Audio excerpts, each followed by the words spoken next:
Welcome to Equipping Leaders, a podcast where I share and discuss resources, tools, and information to equip leaders to build creative, cohesive teams through culture and leader development.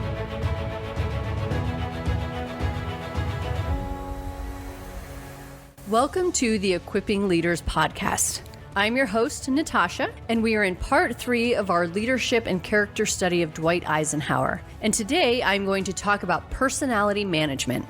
When Dwight Eisenhower was the Supreme Allied Commander during World War II, he had the opportunity to contend with many different strong personalities. Franklin Roosevelt was the President of the United States. Winston Churchill was the Prime Minister of the United Kingdom. Joseph Stalin was the General Secretary of the Soviet Union. Charles de Gaulle was the Provisional President of France. Henry Hap Arnold was the General of the U.S. Army Air Forces. Alan Brooke was the Field Marshal of the British Army. Ernest King was the Admiral of the U.S. Navy. George C. Marshall was the General of the U.S. Army. Bernard Law Montgomery was the Commander of the British and Canadian Forces in France. Omar Bradley was the Commander of U.S. Land Forces in France. And George Patton was the Commander of the U.S. Third Army. And there were many, many more people with whom Ike worked closely during the planning and execution of D-Day. So why is this list of names important? Not only were they all instrumental in making D-Day on June 4th, 1944 a success, but they were all strong personality types that Eisenhower had to work with,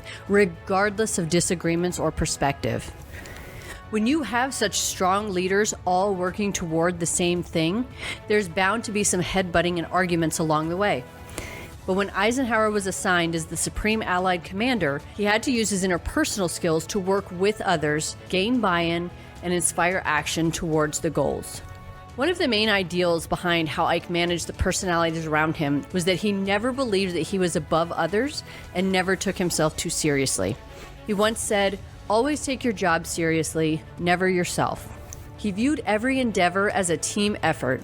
Even when he could have easily had his ego take over, Ike knew that leaders did not let something as petty as ego take over when real work needed to be done. In the movie Countdown to D-Day, starring Tom Selleck as Dwight Eisenhower, there were many behind-the-scenes situations that were played out, and Ike's ability to manage strong and opposing personalities was evident at every step. What was evident also in that movie, and in just about every book about Ike, is that he really worked to help people understand the why behind decisions. He knew that when people understood the why of what you were asking them to do, when things did not make sense, they still had a North Star to guide them. While Ike had a lot of unique talents that made him an ideal leader in World War II, it was obvious that his understanding of others, ability to build and sustain relationships, and being able to have a tough skin in the face of opposition while balancing compassion and humility were why he was selected for a position that surpassed his mentors and the leaders who had built him. If he had taken on an air of arrogance, he would not have been able to lean into those talents. He said, "Humility must always be the portion of any man who receives acclaim earned in blood of his followers and sacrifices of his friends."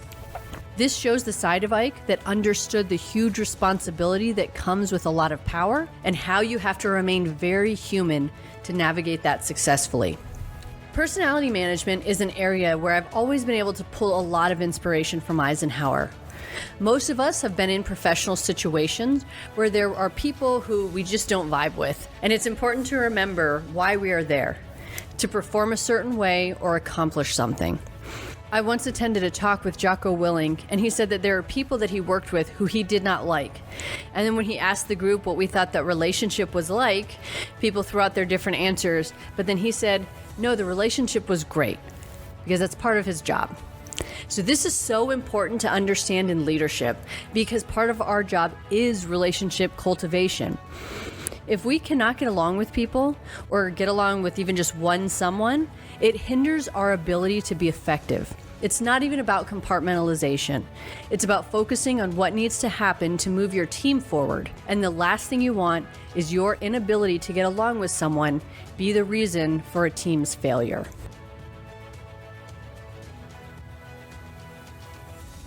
Thank you for listening to this episode of Equipping Leaders. This season, there is an associated blog for each podcast episode, which can be found on my website, natashacheyenne.com, under Leadership Journal. My website also features other leadership development content, such as frameworks, book recommendations, a weekly newsletter, and other downloadable content. You can also follow me on Instagram at novel_Natasha and on Twitter and Facebook at Natasha Cheyenne. Join me next week for another episode.